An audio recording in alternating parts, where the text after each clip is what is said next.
va recevoir Daniel Camp.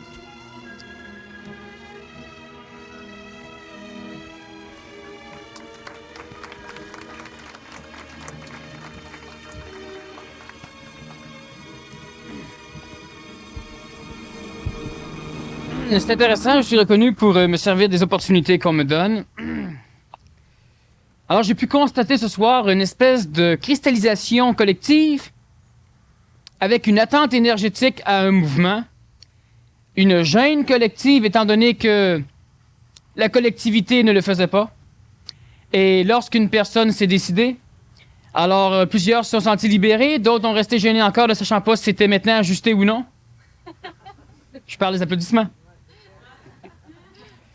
C'est intéressant parce que lorsque je dis que l'être humain est collectif, moi, je n'ai pas besoin qu'on m'applaudisse. Bon. C'est une forme d'entre-matière. Lorsque l'être humain ne sait pas, et vu que tout le monde ne le fait pas, l'être humain ne sait encore moins. Bon. Est-ce qu'on le fait? Les nouveaux ne savent plus ici. Est-ce que c'est... N'applaudis pas. On est au-delà du sérieux. On est robotisé. À un moment donné, il y a quelqu'un qui se met à applaudir, alors il y en a 4-5 qui se libèrent, là, ça va, puis il y en a d'autres, ben là, ils savent plus, là, maintenant, là, parce que là, ils ont l'impression. C'est intéressant, et ça, c'est ce que j'appelle, moi, la conscience collective, donc, qui rattache, d'ailleurs, la conscience de l'homme nouveau à ce qui l'a fait naître, l'homme ancien, la femme ancienne, et qui est toujours vécu chez l'homme et chez la femme transitive. On pourrait évidemment lancer l'idée pourquoi on applaudit. Mais on ne lancera pas l'idée, c'est pas le sujet de la conférence. Mais l'idée, c'est de voir la vague. Alors, je ne juge pas, je ne critique pas. Prenons ce que la vie nous amène pour pouvoir apprendre sur soi. Alors, j'ai perçu des personnes qui se demandaient comment ça se faisait que ce soir, ça n'applaudissait pas. D'autres, c'était gelé, c'était bizarre. Et ça a été gelé seulement quand je suis arrivé. Parce que là, tout le monde ne savait plus si on pouvait ou on ne pouvait pas, si on devait ou si on ne devait plus. Et quand une personne a commencé, ben là, il y a une vague. Là. Ça s'en vient, ça se répand un peu.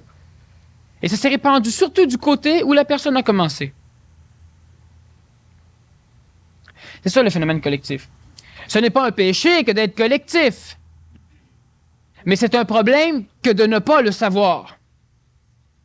Et lorsqu'on le sait, lorsqu'on en prend conscience et qu'on ne se prend pas au sérieux, ben, on peut apprendre sur soi. Un jour, je donnais une conférence au collège de Maisonneuve et j'ai dit une chose. Il y a une personne dans la salle qui s'est levée et qui a applaudi. Une.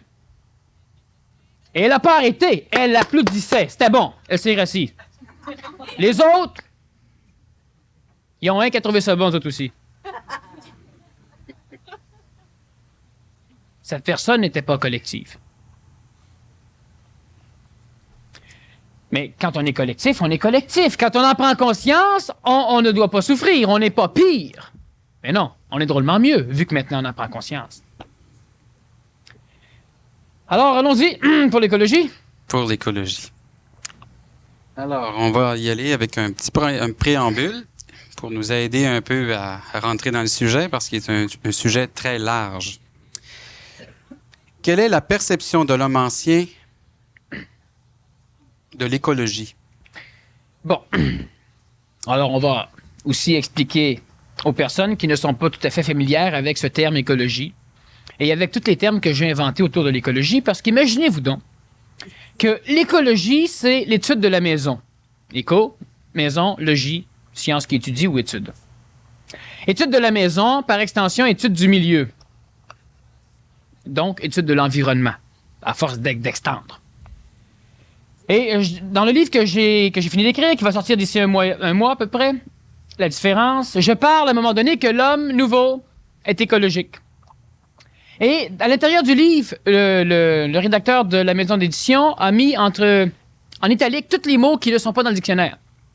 Les mots que j'ai inventés pour pouvoir mieux communiquer. Et il y a un mot qu'il a cherché et c'est inécologique. Vous comprenez tout ce que ça veut dire. Une chose peut être écologique ou inécologique. Pas écologique. Le mot inécologique ou l'inécologie n'existe pas. Et là, je parlais justement avec le directeur et il y a plusieurs mots comme ça. dont l'inverse n'existe pas dans la langue. Et c'est une mécanicité créée par l'ego de l'homme ancien. Nous parlons de l'écologie. Restaurer l'écologie. On ne parle jamais de ce qu'on fait, l'inécologie. On ne peut pas en parler. Le mot n'existe pas. Le mot n'existant pas, on n'en parle pas. N'en parlant pas, avant qu'on se rende compte qu'il y a un problème, ça va être long. Il y a une peuplade sur la planète qui, dans son langage, n'a aucun mot au futur. Elle ne peut pas conjuguer au futur. Elle ne peut pas dire « je t'attendrai », ni « je vais t'attendre ». Il n'y a pas de mot pour parler du futur. Alors, essayez d'entrevoir quel genre de consistance temporelle ils peuvent avoir. Ils peuvent parler au passé. « Je étais là. Je ne savais pas que tu viendrais. » Et ça finit là. On ne peut pas dire « alors la prochaine fois, il faudra... » Il n'y a pas de prochaine, il n'y a pas de futur. Il n'y a aucun mot dans leur langage qui décrit le futur. Demain, n'est pas. Ils ne meurent même pas.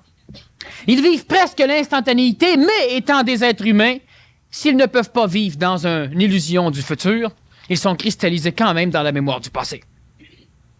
Alors, ils se souviennent toujours de leurs problèmes, ils n'arrivent pas à les régler parce qu'ils ne peuvent pas extendre leur conscience dans une projection d'avenir. Alors, comment discuter avec ce monde-là? Compliqué en maudit. On ne peut même pas leur donner rendez-vous. Et c'est un fait. La peuplade, elle est presque exterminée parce que maintenant, on la civilise. Bon.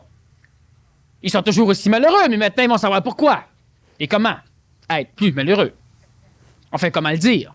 Comment prendre les attasols. Comment prendre des choses comme ça. Comment ne pas trop avoir d'enfants. Alors, lorsqu'on a des manques au niveau des mots, on ne peut pas faire autrement que d'avoir des manques au niveau de la pensée. On ne peut pas penser convenablement si on n'a pas les mots convenables. Essayez de penser en anglais, ceux qui connaissent quelques mots d'anglais. Ben, vous ne penserez pas. Vous allez toujours être bloqué. Et si on vous montre d'autres mots, là, vous commencez à pouvoir mieux structurer ce qui se passe chez vous. Les mots sont importants. Écologie, étude du milieu ou étude de la maison.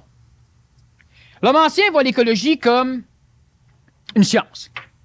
D'ailleurs, tu sais, tu as étudié à l'université, l'écologie. Intéressant. La science de l'écologie, c'est la science de l'instauration ou de la conservation d'une harmonie dans un milieu. Cela pourrait dire, par exemple, dans une forêt, dans un étang. Ça, c'est pour l'homme ancien. L'écologie, par exemple, dernièrement, on avait le projet Archipel sur la rive sud du Saint-Laurent. Ça a été refusé. Les écologistes étaient contre. C'était pour nuire à différentes espèces d'animaux. L'écologie, c'est un peu ça. Mais si l'être humain a la faculté, disons, intellectuante, disons intelligente, de pouvoir entrevoir de quelle façon on va nuire aux grenouilles en coulant du béton là,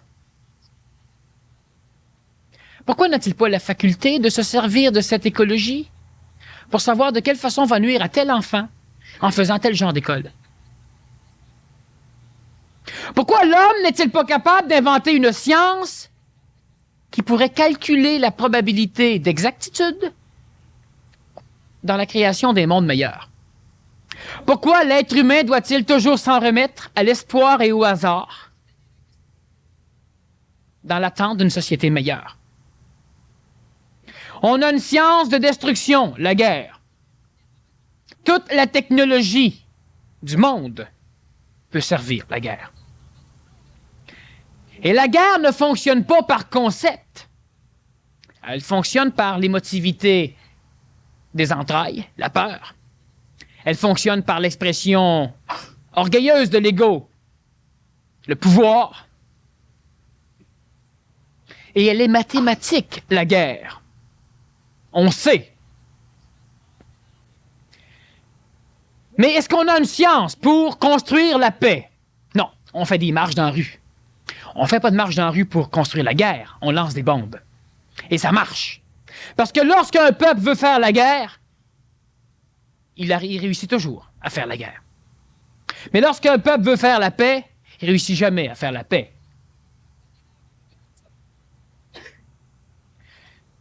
On a scientifié, on a créé des sciences pour à peu près tout ce qui existe. On a une science qui s'appelle la science des maladies. Mais on n'a pas de science qui s'appelle la science de la santé. Alors évidemment, ça complique la possibilité d'expression ou de réflexion de l'homme parce qu'il ne peut pas travailler dans un domaine amélioratif, étant donné qu'il n'a que des mots que pour travailler dans le solutionnement des problèmes. Comment régler les problèmes de notre société? Alors si on faisait ceci, il y a la criminologie. Oui, mais il n'y a pas la science des personnes correctes. Il y a la science des personnes pas correctes. On n'a pas de science des personnes en santé, on a une science des personnes malades. On a une science de la guerre. On n'a pas une science qui étudie la paix. On a une science qui étudie ce qui entraîne la guerre. Mais on n'a rien pour étudier ce qui pourrait entraîner la paix. L'humain veut vivre en paix parce qu'il est écœuré de la guerre, parce qu'il a peur de souffrir la guerre. C'est pas une raison intelligente, c'est une raison émotive. Il n'y a pas de. L'écologie, telle qu'on le conçoit aujourd'hui, est l'antagoniste total de la sociologie. L'écologie, c'est l'étude du milieu, excluant l'homme. Et la sociologie, c'est l'étude de l'homme, excluant le milieu. Imaginez-vous que ça crée un maudit problème. Notre société, comme la ville de Montréal, dépend exclusivement de la baie James, de toute la gestion des barrages Outarde et Manic, et de d'autres petits barrages. On dépend des mines, on dépend de Rouyn-Noranda. On crie que ça pollue. Mais pour rien au monde, on aimerait échanger ce que la mine nous donne pour restaurer l'air. On veut pas. On veut du pétrole. Ça se bat présentement pour le pétrole d'un pays entre l'Irak, l'Iran et tous ces pays-là. On s'amuse. On ne connaît plus la raison des guerres, mais ce sont des guerres de pouvoir. Quand on veut fermer le canal de Suez, c'est pour empêcher les bateaux de passer. Et les pétroliers, il y en a. Mais on veut pas qu'ils se battent. Mais on veut pas non plus manquer de pétrole. Mais si on veut avoir du pétrole, il faudra qu'ils se battent. Alors, c'est sûr que dans l'étape actuelle de notre condition nationale, on va dire, ben oui, mais ils n'ont pas à se battre pour ça.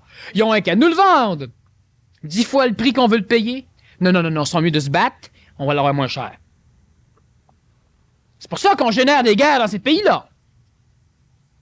On parle souvent de la CIA, du FBI et de d'autres formes de police secrète qui font des ci et des cela. C'est bien évident que la partie, disons, humaine de l'homme ne veut pas qu'il y ait de guerre. Mais la partie, disons, plus animale, la partie confortable, la partie luxueuse de l'homme ne peut pas s'empêcher, ne peut pas se passer de ce que les guerres des autres lui fournissent. Lorsqu'en France, on avait des épices, c'était génial. On avait du charbon en Italie, mais c'était merveilleux de la pierre qui brûle. On se battait en Chine et aux Indes pour la fournir. Et dans les pays où on épissait les sauces et où on se chauffait au charbon, on avait une croix sur le mur qui disait « Aimez vos ennemis comme vous-même ». Et on disait de s'aimer. On était contre la guerre. Mais qu'ils ne viennent pas nous empêcher d'avoir nos épices. Nos épices, qu'on le prend.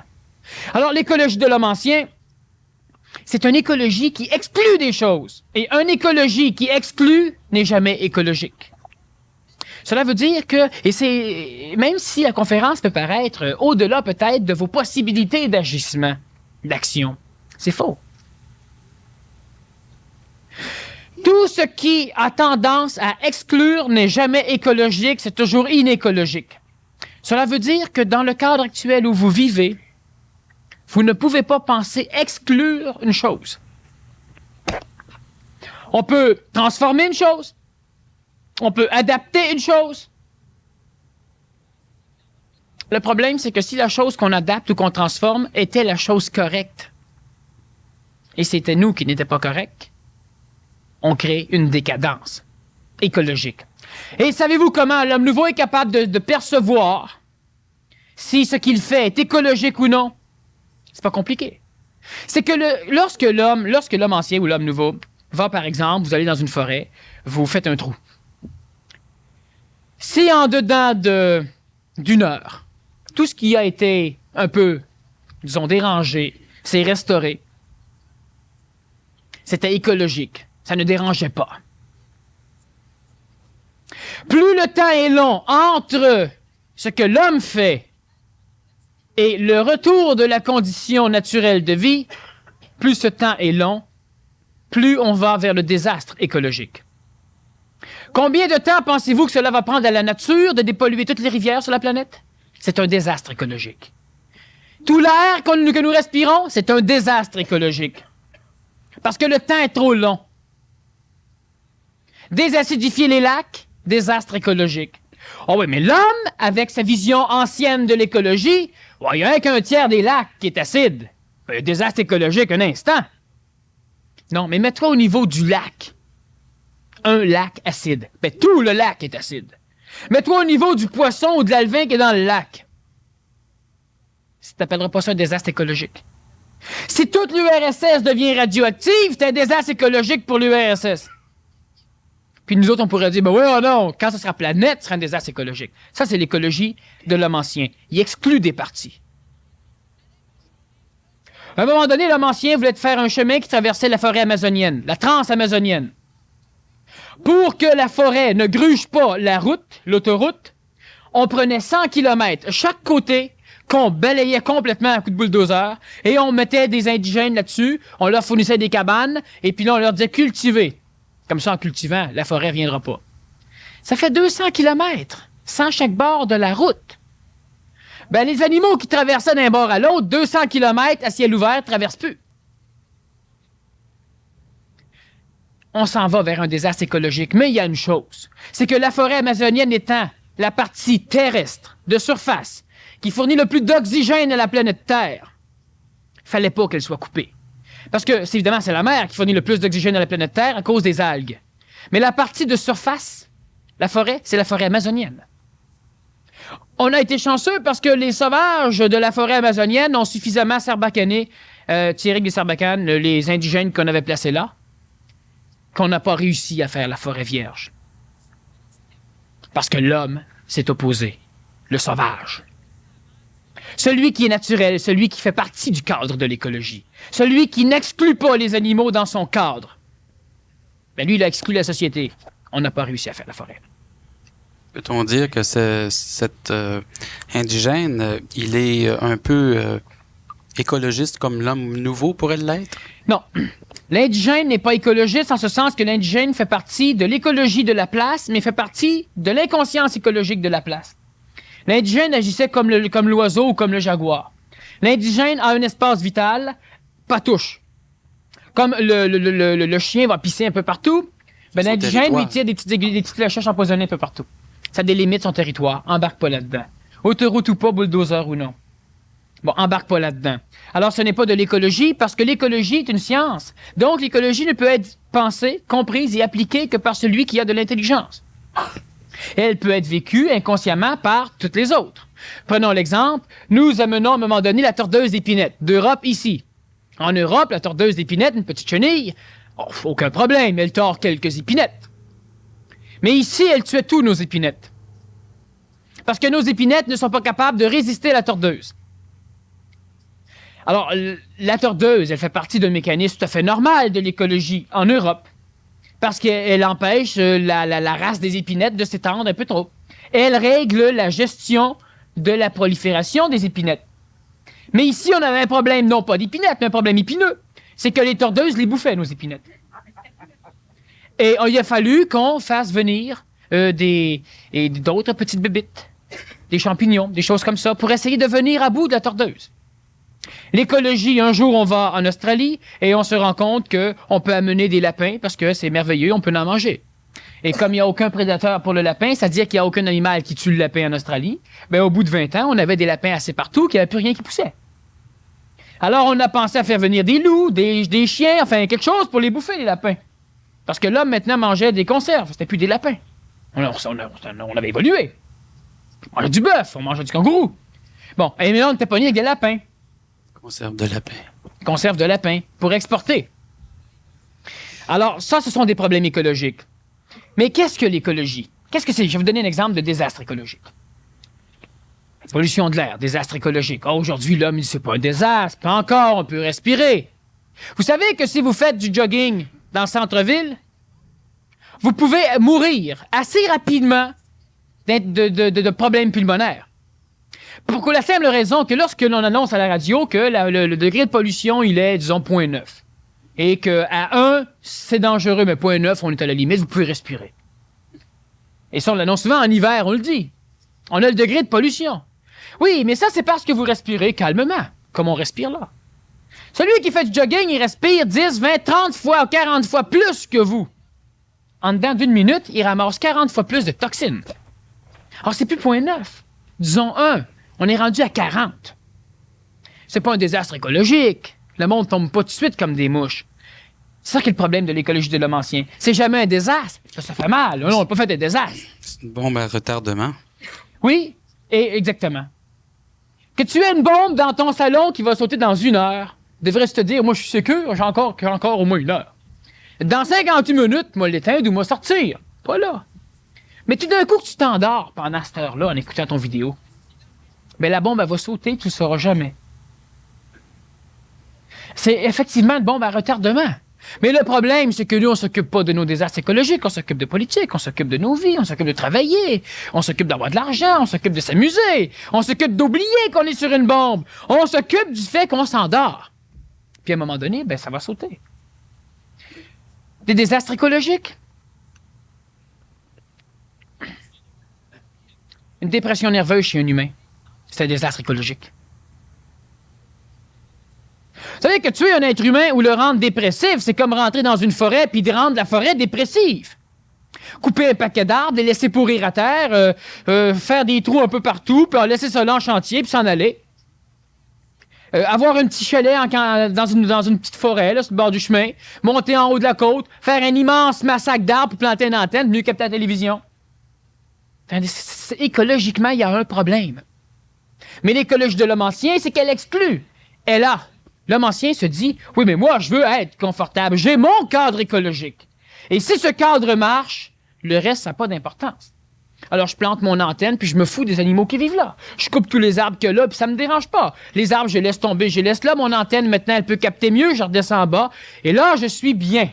Ça, c'est la vie de l'homme ancien. C'est qu'il exclut. Mais à la longue, à force d'exclure, il va instruire l'écologie. Et on va l'exclure. Il n'y aura plus d'humain à un moment donné. Il va se passer quelque chose. Albert Einstein, un bonhomme assez intéressant, un homme nouveau de l'Antiquité. Antiquité, ça dépend. Bon. Il a dit que la prochaine guerre mondiale, s'il y en a une, on la ferait à coup de bombe atomique.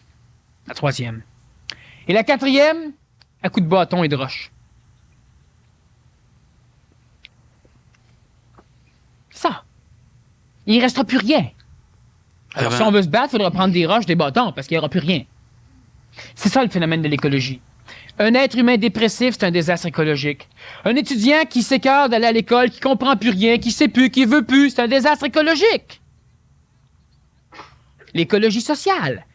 Un meurtrier est un désastre écologique, pas chez l'homme. Un meurtrier n'est pas normal chez l'homme. C'est pas normal chez les animaux.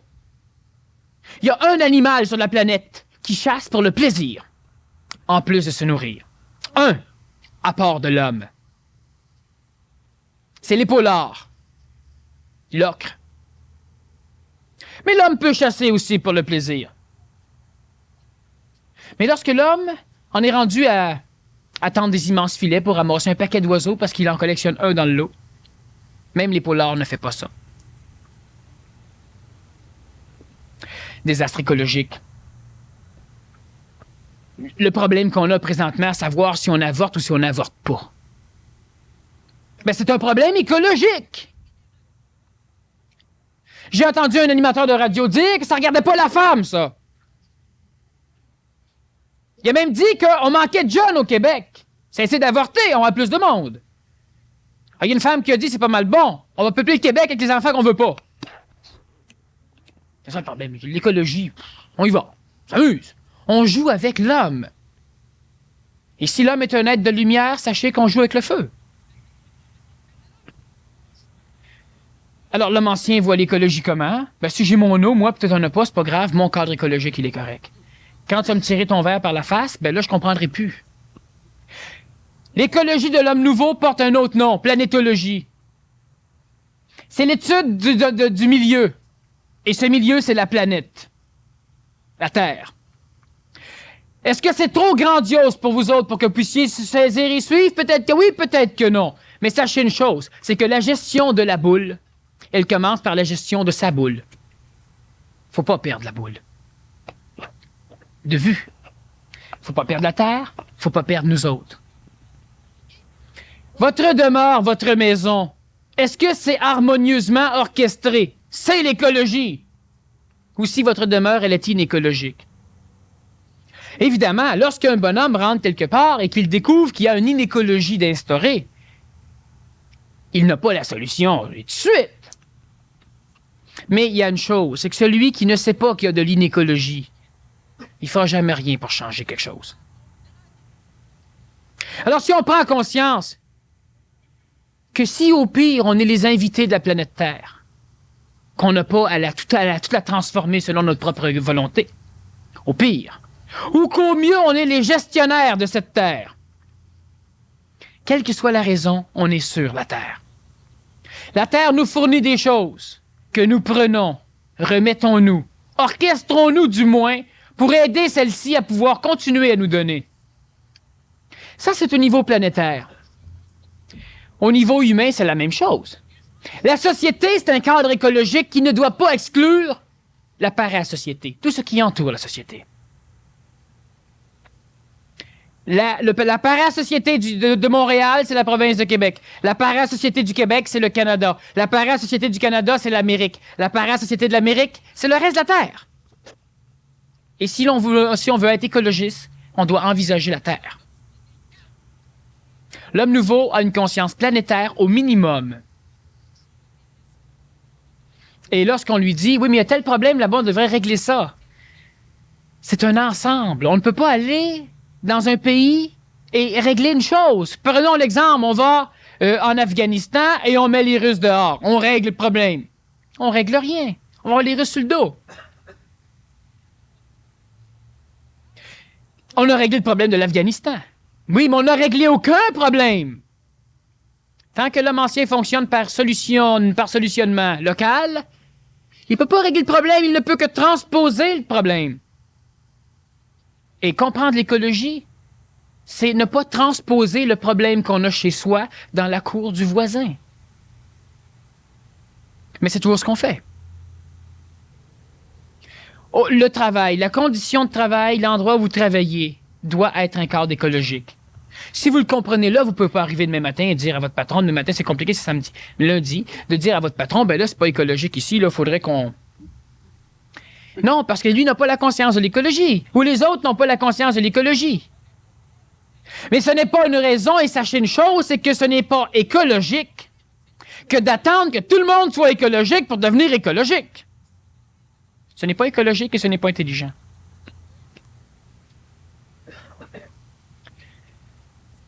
Si vous vibrez, si vous comprenez des choses, mais comprenez-les. Ne pensez pas que c'est nécessaire que tout le monde le comprenne. Chaque chose en son temps. Un désastre écologique. Bon, on parle de désastre écologique. Et il faut le voir que c'est un désastre écologique. L'embonpoint. C'est un désastre écologique. Toute forme de pathologie, c'est un problème écologique.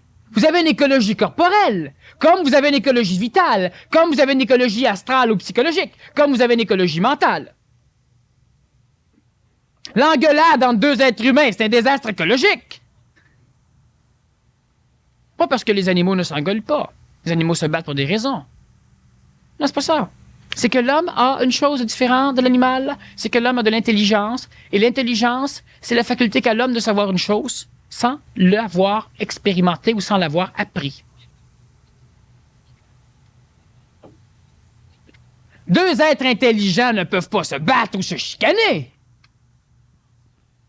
Ils le font parce qu'ils perdent la conscience de ce qu'ils sont. Et c'est un problème écologique. L'écologie commence donc dans son corps physique. Celui qui boit, celui qui fume un peu trop. Parce que la cigarette est là une raison écologique dans beaucoup de cas. Mais on peut y aller à un moment donné. Mais il y a une chose certaine, c'est que celui qui ne respecte pas son corps écologiquement ne respecte pas non plus l'extérieur. Et ça, je l'ai vu souvent. On a souvent voulu me dire, ben oui, non, c'est pas à cause que je bois de temps en temps que. Non. Mais les bouteilles de bière ou les canettes qu'on trouve dans la forêt sont quand même pas laissées par du monde qui boivent pas. Les incendies ou les feux de maison qui prennent parce qu'on l'a fumé au lit sont quand même pas causés par ceux qui fument pas. Les pollutions de l'air sont pas causées par ceux qui polluent pas. Est-ce que ça veut dire que d'ici au lendemain, on doit ne plus polluer, on doit ne plus faire ceci, ne plus faire cela? Ça, c'est de l'écologie telle que vue par l'homme ancien, pas par l'homme nouveau. Parce que si vous décidez, bon, OK, on pollue plus, je prends plus mon char, je prends plus d'autobus, écologique, mental, au niveau écologique émotif, au niveau écologique d'affaires, au niveau écologique social, le véhicule automobile est une utilité intelligente. Il faudra améliorer le système pour que ça pollue plus à un moment donné. Mais pour l'instant, on s'en sert. Alors ça, il faut comprendre. Parce que l'humain est souvent, l'homme ancien, c'est toujours tout ou rien. Ou il laisse aller, ou bien il en prend conscience. Si ça le frappe, ça lui fait mal, il peut plus, il coupe tout. Puis il vit plus. C'est pas comme ça qu'il faut marcher. On va passer aux questions que peut-être que vous attendez. En tant qu'humains, pouvons-nous espérer construire un monde meilleur un jour? Bon. Le monde existe que pour l'homme. Ce que je veux dire, c'est que le bœuf, le buffle, le bison, le kangourou, le koala, l'orignal, les animaux n'ont pas de monde. Ils ne se créent pas ce que nous appelons un monde. Ils n'ont pas de société. L'abeille semble vivre sociétairement, mais elle n'a pas la conscience de vivre en société. C'est une mécanicité programmée. On fabrique les reines, on fabrique les ouvrières, on fabrique. Ah, il n'y a pas une petite abeille qui décide qu'elle va être ouvrière, puis l'autre va être ceci, puis l'autre va être cela. Il n'y en a pas. On les fabrique. C'est pas une société comme l'homme. Donc, ces animaux-là ne peuvent pas dire un monde meilleur. Quand on parle de monde, on parle de société meilleure. On parle de cadre dans lequel nous allons vivre meilleur. Un monde meilleur, on le crée toujours, parce que le monde est toujours meilleur. Mais est-ce que le monde est meilleur? Parfait. Écologique, harmonieux, agréable. Sécuritaire, où on a pu se poser de problèmes. As-tu me fait violer en sortant d'ici? Un monde où tu peux te coucher en laissant tes portes ouvertes, puis te réveiller le matin, puis tes portes sont encore ouvertes. Il n'y a personne qui est rentré. Il n'y a rien qui est disparu. Un monde où tu peux prêter un outil à quelqu'un, puis tu peux le revoir, l'outil. Un monde où tu peux prêter un livre, puis tu peux revoir le livre. Un monde où tu peux... un monde libre. Un monde où ce que l'homme fonctionne par intelligence. Ben, vu que le monde est là pour l'homme, qui va le créer sinon l'homme? Parce qu'on a des religions, on a des philosophies qui disent qu'à un moment donné, une énergie supérieure, Dieu ou le Christ, va venir instaurer, ou les extraterrestres, vont venir instaurer le monde. Mais il y a un problème, c'est que le monde qui vivent dans le monde ne voudront pas de ce monde. D'ailleurs, Michel de Nostradame l'a même prophétisé, puis Jean de Patmos aussi. Lui qui écrit l'Apocalypse. Si on a du monde qui veut la guerre, alors on aura beau arriver, Christ ou pas, puis dire on met la paix. Mais la paix, ne marchera pas la paix. Qu'est-ce qu'on va dire? On va dire, laissez vos portes ouvertes, il n'y a plus de voleurs. Qu'est-ce qu'on a fait des voleurs? Dieu va venir, il va tous les détruire. Les voleurs. Tous ceux qui un jour ont volé, même un épingle à linge dans un dépanneur, Dieu va les détruire. Il ne restera pas un humain sur la planète.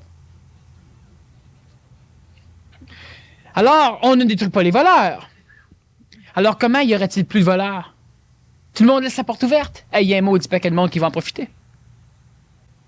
Tous ceux qui ne croient pas vont aller voler. L'homme doit instaurer ce monde. L'homme doit instaurer ce monde et la première chose que l'homme doit comprendre pour instaurer ce monde, c'est l'écologie des mondes.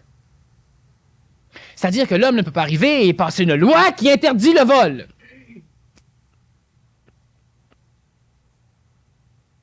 Le vol n'est pas interdit dans nos sociétés. Le vol est illégal. Pareil.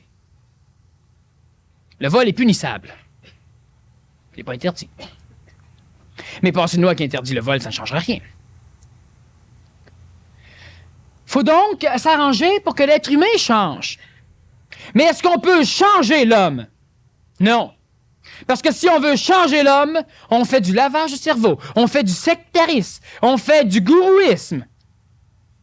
On ne peut pas changer l'homme. On ne peut pas, on ne doit pas. Et ça ne c'est pas comme ça que ça va se passer. De toute façon, vous faire penser d'une façon nouvelle. Vous devez arriver à penser individuellement, parce que là seulement, vous allez être enfin, pour la première fois de votre vie, capable de dire « Je suis responsable de ce que je fais ». Étant responsable de ce que vous faites, parce que vous allez penser individuellement, ben là, vous êtes capable de vous corriger pour vous améliorer. Mais étant donné que l'être humain pense toujours collectivement, tout à l'heure, on l'a vu au début de la conférence, lorsque l'être humain pense collectivement, il n'est pas responsable de ce qui arrive. Alors, on n'est pas responsable des problèmes sociaux. On n'est pas responsable des guerres. On n'est pas responsable des meurtres. On n'est pas responsable. C'est qui est responsable? Tout le monde. Alors, on fait comment pour changer? Ben, on fait rien. Tout le monde ne veut pas, ensemble. Ça me fait penser au sport. Quand une personne joue, regardez comment c'est la responsabilité inécologique de l'éducation, d'ailleurs, qui vous a construit et qui construit nos jeunes aujourd'hui. Prenons l'idée de l'exemple d'un sport collectif. On joue au soccer dans une école. Si on compte un but, ben c'est le travail de l'équipe. Alors la responsabilité, elle est diluée dans l'équipe. Elle est indirecte. C'est grâce à toi, puis à toi, puis à toi, puis à toi. C'est grâce à qui? Par contre, si tu fais une erreur dans le jeu, là, la responsabilité, on te la plaque sur le dos. Oui, mais t'as fait telle erreur. Alors, on induit l'humain à se sentir responsable, toujours coupable, toujours négativement. On n'a pas d'éducation de la responsabilité. Et c'est ça qui crée le gros problème, qui peut faire dire à l'humain, oui, mais moi tout seul, présentement, qu'est-ce que tu veux que je fasse? C'est comme le gars qui est dans son équipe d'hockey, il vient de comprendre une affaire, oui, mais les autres, tu sais, moi, j'ai une équipe. T'es dans une équipe, ben sors de l'équipe. Ou dirige-la, l'équipe. Un ou l'autre. L'humain doit être dans son intelligence parce que là, lorsqu'il va dire « J'applique ceci parce que je crois que ceci est intelligent et je ne veux pas savoir. Moi, si tout le monde pense que c'est intelligent, je ne veux pas savoir. Je l'applique. Si ça ne marche pas, c'est moi. Je corrige. Je n'ai pas besoin de corriger toute la collectivité. Je me corrige moi et je réapplique. J'étudie avec d'autres qui veulent fonctionner dans leur intelligence. On fonctionne ensemble, mais avec une conscience de pensée individuelle. Alors là, on peut s'améliorer. À un moment donné, la mère, elle donne une maudite claque à son enfant. Mais un peu trop fort. C'est pas ça qu'elle voulait faire. C'est pas ça qu'elle voulait faire, mais c'est ça qu'elle a fait. Alors, c'est à cause de quoi? Oui, mais c'est parce que, tu sais, ça fait tellement. Là, il y a eu ça aujourd'hui, puis ça, puis ça, puis ça. Voilà, aucune responsabilité individuelle. Responsabilité collective, qui paye toujours une chose, une personne, ou une forêt, ou un animal, ou un objet. Et c'est toujours la cause de tout. C'est de l'inécologie. Créer un monde meilleur, oui. Je vais te donner quelques exemples intéressants. Est-ce qu'on aurait un libre arbitre aussi à créer un monde meilleur? Bon, on a un libre arbitre et on n'en a pas. C'est-à-dire que tant que l'être humain reste collectif, ne peut pas avoir de libre arbitre pour la simple raison qu'on pense dans sa tête, même si lui pense qu'il pense, et que tout son monde est orchestré par ce que tout le monde fait.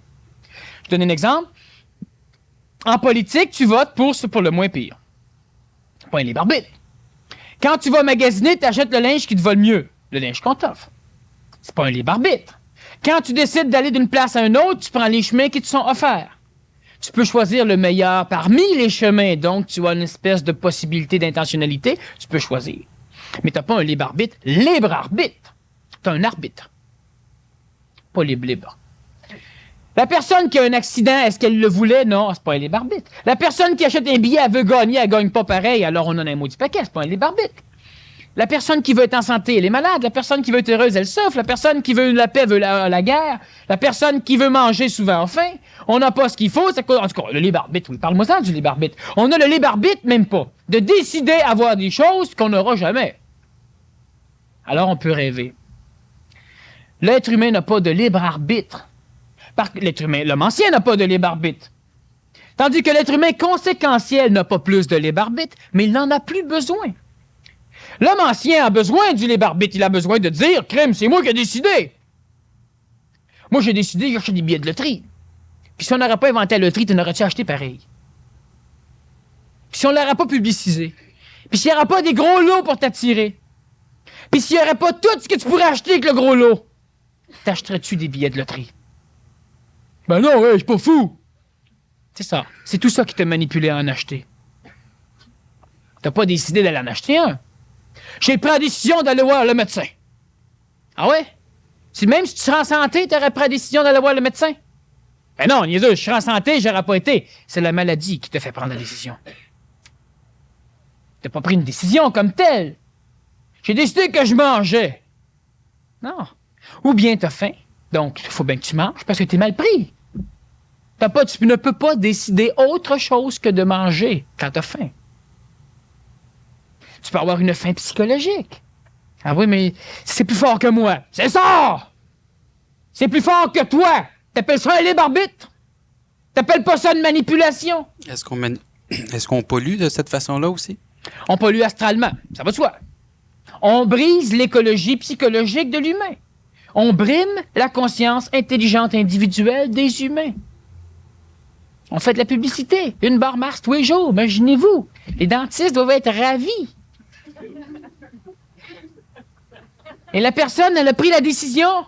Elle n'a pas pris de décision. Pourquoi on fait de la publicité? Parce que l'être humain n'est pas décisionnel. Alors on lui vend. Et là, il pense qu'il décide. Regardez. Prenez la décision de votre vie. Achetez telle auto. Voyons, donc, tu prends pas de décision, là. Soyez un homme ou une femme digne. Roulez en ceci. Ah ouais, moi, je suis une personne digne. Ben, si je suis digne, j'ai pas le choix, faut que je roule dans ça. Ben, OK, je vais l'acheter. Ou que là, je suis digne. J'ai décidé. C'est pas de la manipulation. Ben non. C'est quoi? C'est du libre arbitre. Ouais, l'arbitre, il est peut-être libre, mais il est fou comme la merde. Créer un monde meilleur. Lorsque l'être humain devient conséquentiel, c'est qu'il voit ce qui doit être fait.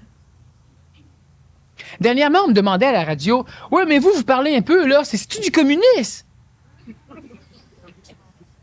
Sacrableu. Faudrait pas que je sois en Union soviétique ou en Chine communiste. Moi, c'est du communisme que je dis là. Conscience individuelle, pensez tout seul. Du communisme. À un moment donné, c'est du socialisme. Le socialisme, c'est illégal d'être plus brillant qu'un autre. Tu travailles plus, tu as 3-4 bébelles de plus. Non. Divise, donne. Illégal. Moi, non. C'est du conséquentialisme. Cherchez pas d'un livre politique, là, d'un système politique, parce que quand je l'aurai écrit, vous le trouverez. Bon, pas tout de suite. C'est du conséquentialisme. Ou de l'essentialisme. On traite des choses essentielles. Le monde meilleur, être conséquent. Être conséquent, être écologique. Être écologique veut dire faire la seule chose qui doit être faite. On n'a pas le choix. Mais ça nous plaît. Quand j'ai faim, la seule chose logique, c'est de manger. Est-ce que ça me dérange d'être pogné de même? Ben non, c'est la seule chose logique. L'homme nouveau fait ce qui doit être fait. Donc, il accomplit. Donc, il est conséquentialiste. Un monde meilleur, un monde où, par exemple, on prend notre société ici. J'ai déjà fait référence à ça à un moment donné, mais c'était relativement intéressant. Regardons ceci. Pensez-vous qu'on peut arriver à faire un monde? Ben, c'est ce qui va arriver à un moment donné, mais je veux dire, pensez-vous que ça se peut? Ou vous travaillez 2-3 heures par jour et vous avez 700 $ de paye par semaine. Ou on a plein de robots qui marchent au bout de partout. Ou l'homme a du temps en masse, sauf que le temps en masse, on ne sait pas quelle vidéo qu'on lui a donné. On le paye aussi à la condition qu'il fasse du sport, qu'il s'amuse avec ses enfants, qu'il s'occupe de lui. Un monde où vous n'avez jamais rien acheté. Alors, quand je parle de 700 $ par semaine, c'est un peu faux. Vous allez au supermarché, vous ramassez ce qu'il vous faut, vous partez avec ça, vous rentrez chez vous. Vous allez chez Eaton, vous prenez le linge que vous avez besoin, vous rentrez avec ça chez vous. Vous allez au garage, on met de l'essence et puis vous partez, vous payez plus. Un monde où on ne paye pas, une société où on ne paye pas. Pour que ça marche, on parle évidemment des mondes planétaires. Parce qu'évidemment, avec les voisins à côté, ça ne fonctionnerait plus. Un monde où vous allez acheter une nouvelle télévision, non, vous allez prendre une nouvelle télévision, vous la placez chez vous, c'est parfait. Ouais, mais là, vous allez dire, faudrait quasiment que ça devienne communiste ou socialiste. Parce que si lui prend une plus grosse télévision, ben non, il y en a une dans toutes ses pièces. Même deux au cas qui seraient couchés de même. Puis quand ça retourne, il veut l'avoir tout de suite de bord. Non, là, on crée une société nouvelle avec de l'homme ancien. On peut pas créer une société nouvelle avec l'homme ancien. Alors, faut pas vous dire, oui, mais il y a du monde qui va en profiter. Non, la société apparaîtra pas tant qu'ils vont être là. Et on ne créera jamais la société en détruisant ces personnes. Ça, c'est important. Parce que lorsque l'homme ancien va aller trop vite, ça fait comme Adolf Hitler. Il va vite, plus vite qu'il pensait vers sa mort. Non, la société nouvelle, elle va apparaître lorsque l'homme nouveau va être là. Planétaire. Mais en attendant, il va y avoir des apparitions. Mais faisons juste conscientiser, légiférer, intelligencer cette mécanicité. On prend des feuilles, un petit ordinateur, et puis on calcule. Combien qu'on est d'humains ici, disons, prenons l'exemple de microsystème, le Québec. Mais c'est la même chose à l'échelle planétaire. Combien on est d'humains au Québec? On est tant. Combien de nourriture on a besoin pour que ce soit équilibré? Tant. Combien de vêtements par année pour qu'on vive correct? Tant. Combien de véhicules automobiles est-ce nécessaire? Tant. Combien d'écoles, combien de salles de gymnase, combien de ceci, de cela, de livres, et de... Tant. Comment on fait pour se baser sur ce que l'homme a besoin? Ce n'est pas les intellectuels universitaires qui vont le décider. On va regarder qu'est-ce qui se vend. Vous avez besoin de ce que vous avez. Peut-être un petit peu plus que vous avez, mais à peine, ça vaut même pas à peine qu'on en parle. Alors moi, je ne déciderai pas que telle personne doit manger tant, que telle autre doit faire tant. Non, vous gardez votre faculté intentionnelle de décider pour vous. Alors, qu'est-ce qui arrive, c'est qu'on détermine automatiquement un quota de matière essentielle à ce que la société actuelle reste la même. On rajoute un quota de sécurité au cas, surtout dans la gestion de la vie, l'eau, les médicaments, l'alimentation, le chauffage, le vêtement, l'habitation. Et tout ça au complet, on divise ça par un nombre d'heures de travail nécessaires. Ah ouais, mais là, les communistes, ils font ça, les communistes. Le gars qui est professeur, avec ses grosses lunettes, il rentre dans une école, il enseigne, le soir, il s'en va torcher les toilettes dans... Non, c'est pas ça. C'est pas une commune à l'échelle de la planète. Cela veut dire que ramasser des boîtes, puis les placer, laver les toilettes, laver les planchers, poser des boulons. Pourquoi qu'on laisse pas ça aux robots? Oh, mais ça perd de l'emploi. Oui, mais on n'a plus besoin d'emploi. Si la société industrielle qu'on a peut fabriquer tout ce qu'on a besoin pour vivre, pourquoi qu'elle ne nous le donne pas? Qui va en souffrir? Dites-moi, nommez-moi une chose qui va en souffrir. Il n'y en a pas. Ah, le Big Boss, il ne pourra plus avoir 25 chars. Le Big Boss, s'il gère, mais pour gérer, il ne faut pas qu'il soit encombré. Il a besoin de sa limousine, il a besoin de certaines choses, il a besoin d'une sécurité. Je n'ai déjà parlé au niveau des premiers ministres, par exemple. Le premier ministre qui ne sait pas si son fils va rentrer chez lui à soir à cause qu'il reste loin puis il est premier ministre, on va-tu me l'enlever? Ben, il va mal gérer le pays. Alors, on lui donne une finance, puis c'est un chauffeur avec un char blindé qui va le chercher, qui l'amène chez lui. Oh, mais c'est de l'exagération. C'est pas, non, c'est parfait. Oh, là, au moins, on a un gars qui va penser à ce qu'on veut faire. Pas un gars qui va toujours se demander s'il y a ça, il y a ça. À un moment donné, on en parlait encore dernièrement, la femme de René Lévesque qui a pris un avion privé pour venir au Québec. C'est normal et c'est correct. Parce qu'il faut que ces bonhommes-là, ou ces personnes-là, ces femmes-là qu'on place pour gérer, puissent gérer. Puissent pas être inquiétés par tous les phénomènes de la vie courante. Sinon, ils ne pourront pas régler ces phénomènes-là pour les autres. Ça va de soi. Alors, on gère donc d'une façon comme ça marche présentement, mais la société peut le créer, ça. Comme perdre les emplois au niveau d'une chaîne de montage d'automobiles. Tu mets des robots.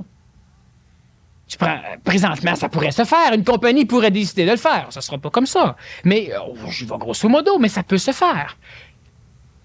Ou les employés vont simplement travailler 2 fois moins, garder le même salaire, prendre une partie de leur salaire payé les robots. Quand les robots sont payés, tout le monde a le même salaire, puis tout le monde travaille 2 fois moins. Oh, évidemment, quand les futurologues ont envisagé des choses similaires à ce que je vous dis là. Pas au niveau de la gestion globale de la société, mais au niveau de diviser le temps de travail, ces choses-là. est-ce que l'être humain un jour pourra construire un monde meilleur? Non seulement il peut, mais un jour il va le faire. Mais ça commence par quoi? Par la gestion de l'écologie de son corps. Pourquoi? Parce que lorsqu'on est capable de s'occuper d'une chose petite, ben on apprend à s'occuper d'une chose grosse et grande. Mais lorsqu'on veut s'occuper de la chose grande pour pouvoir s'occuper de la chose petite après, ça ne marche pas, ça. On n'arrive pas à faire ça. Quel est le rôle écologique que nous vivons à notre insu? Bon, quel est le rôle cosmique de l'homme? Évidemment, il y a un écosystème planétaire, un écosystème solaire, un écosystème galactique, universel, super universel. Les planètes ne se heurtent pas parce qu'ils sont donc régis par une mécanicité, un cadre écologique. Et l'homme, à l'intérieur de ça, vit sur une planète, la Terre. Recouvert d'ailleurs aux trois quarts d'eau, la mer. Et l'homme a un rôle écologique, c'est-à-dire que l'être humain ne peut pas être exterminé, l'être humain ne peut pas disparaître, parce que l'être humain est une condition essentielle à la gestion évolutive de tout notre univers. J'ai déjà dit, en résumé, que le rôle fondamental, je vais élaborer un peu plus ce soir là-dessus, tiens.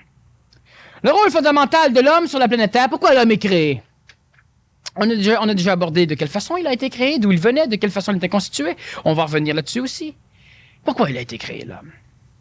Pour bloquer l'évolution expansive de l'univers. Je le dis souvent. Ça veut dire quoi? C'est un mot, c'est une forme diplomatique assez ésotérique qui permet à personne de comprendre. Et de paraître savant. Bloquer l'évolution expansive de l'univers. C'est que l'univers, la création, d'autres appellent ça Dieu, d'autres appellent ça d'autres choses. Il n'y a pas eu de création parce que la création était actionnelle. En fait, c'est une création. Lorsque l'univers est apparu, il y a eu une création de temps et d'espace. Et prolifération dans ce temps de l'espace. Donc, expansion massive de l'univers, comme s'il y avait eu à un moment donné un Big Bang, une immense explosion centrale qui avait projeté une nébuleuse dans une circonférence et qui était toujours en train de grandir. Et on a même envisagé, à un moment donné, les astrophysiciens, que c'était pour arrêter et revenir. Parce que les étoiles, tout ça, ça s'attire. Et si, présentement, ça s'éloigne, c'est qu'il y a eu comme une impulsion, un Big Bang. Et lorsque la force cinétique de l'impulsion va être finie, l'attraction de toutes ces planètes vont faire que tout va revenir. C'est un fait. Et le rôle fondamental de l'homme, c'est d'opérer cette gestion de régression de l'évolution. Évidemment, l'être humain, dans l'être humain conventionnel, l'être humain normal, ne voit pas du tout comment il peut faire, lui, pour empêcher les planètes de continuer de s'étendre et toutes les ramener. C'est que l'énergie qui constitue ces planètes, elle est, de prime abord, dans la forme la plus dense, donc la forme la plus temporalisée, la forme la plus éloignée du centre du Big Bang, la création, c'est la matière. Sur cette matière apparaît la vie. C'est la deuxième forme la plus densifiée. Sur cette vie apparaît l'âme, la psychologie, qui, elle, va, disons, développer le mécanisme de la spiritualité. Au-delà apparaît l'énergie mentale, toujours la même forme, moins densifiée par le temps. Au-delà, l'intelligence spontanée, l'intelligence active, ce qui n'est pas encore terrestrifié, ce que j'appelle l'énergie supramentale, le savoir instantané. Au-delà, l'énergie que l'ésotérique appelle bouddhique, et au-delà, l'énergie divine. La relation entre l'homme et tous ses plans et le plan de la matière, c'est celle-ci. C'est que du Big Bang, du foyer central de la création, les énergies sont exprimées. Près de ce foyer central, on n'a pas de corps physique, on n'a presque rien. On n'a pas de densification. Plus ça s'éloigne de ce foyer de création, plus les énergies deviennent, disons, terrestrifiables, expérientiables. Plus ça s'éloigne du foyer central, plus ça devient con. Comme ça, vous comprenez. Mais plus ça devient con, ça veut dire quoi? Ça fait qu'à un moment donné, ça ne sait plus d'où ça vient. Ça ignore, ça a oublié, ça a perdu le feeling, ça a perdu le contact. Puis là, ça s'imagine que c'est ce que c'est. Mais ça l'a oublié carrément son origine. Et ça, c'est la condition expérientielle évolutive de l'homme. C'est plus. Ne sachant plus, mais ayant quand même chez lui des mémoires de quelque chose, alors il recrée une condition similaire, le ciel. Il recrée un Dieu qu'il n'arrive pas à toucher. Il recrée le retour vers Dieu. Il recrée des forces sataniques qui l'amènent, l'expansion évolutive de l'univers. Il recrée des choses qui lui permettent, dans sa conscience, disons peut-être limitée de l'ego, de pouvoir peut-être arriver à comprendre un peu ce qui s'est passé. Mais on est tellement loin de la source que l'homme oublie. Mais lorsque l'homme dit « Dieu est partout », oui, Dieu, la création, elle est partout, parce que c'est la création. Étant dans la création, Dieu est là. Mais est-ce qu'on peut toucher Dieu en conscience? C'est là que l'homme s'est éloigné. Mais l'homme s'est éloigné, on l'a instruit archétypalement, enfin, on l'a instruit que l'homme s'était éloigné. Et oui, l'homme s'est éloigné. L'homme a pris, lorsque l'homme pouvait, lorsque l'homme savait, la décision fondamentale de devenir homme. C'est-à-dire que, lorsqu'on dit que Dieu a créé l'homme, il l'a créé avec de la matière qui lui appartenait, la création. Mais l'homme a accepté de devenir, c'est-à-dire qu'une énergie divine, parce que Dieu s'est fait homme dans chacun d'entre vous.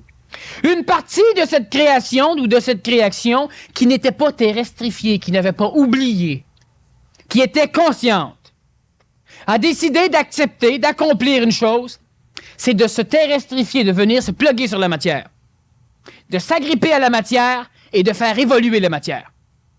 Et ça, cette énergie-là, qui est une des plus magistrales de la création, c'est ce que l'homme appelle le minable être humain.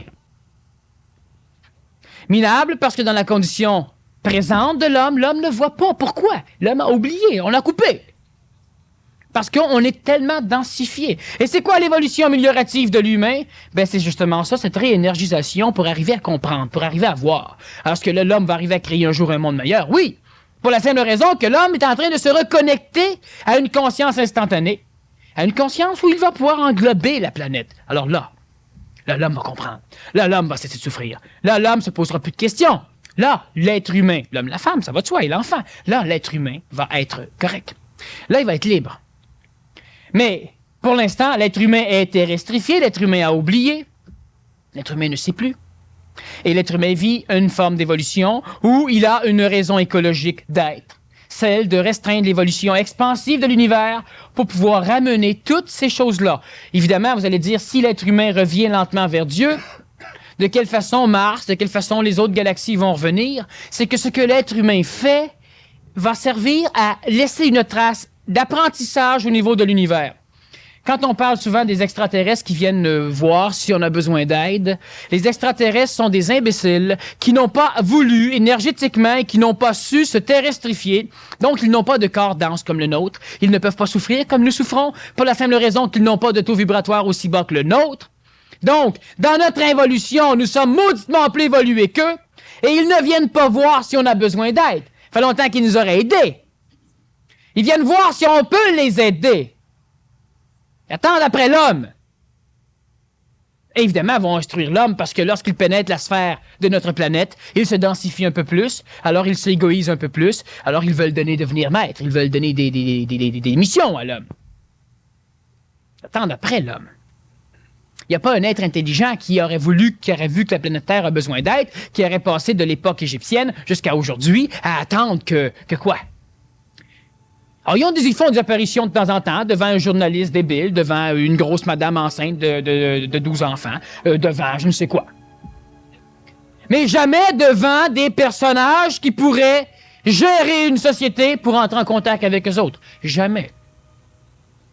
Mais non, parce que les personnages qui gèrent les personnages qu'on a au gouvernement, on pense souvent qu'ils comprennent rien. Ils peuvent pas tout faire. Parce que l'écologie n'est pas encore cristallisée chez eux. Mais ils sont pas fous au point de laisser leur planète ou de laisser leur nation régie par un extraterrestre. Alors, on a un rôle écologique qui est fondamental. Ce n'est pas une mission, c'est une fonction. Juste avant la pause, prenez une pause en sachant que l'homme, vous pouvez m'excuser de l'expression, mais que l'homme, ce n'est pas de la merde. Même s'il a oublié.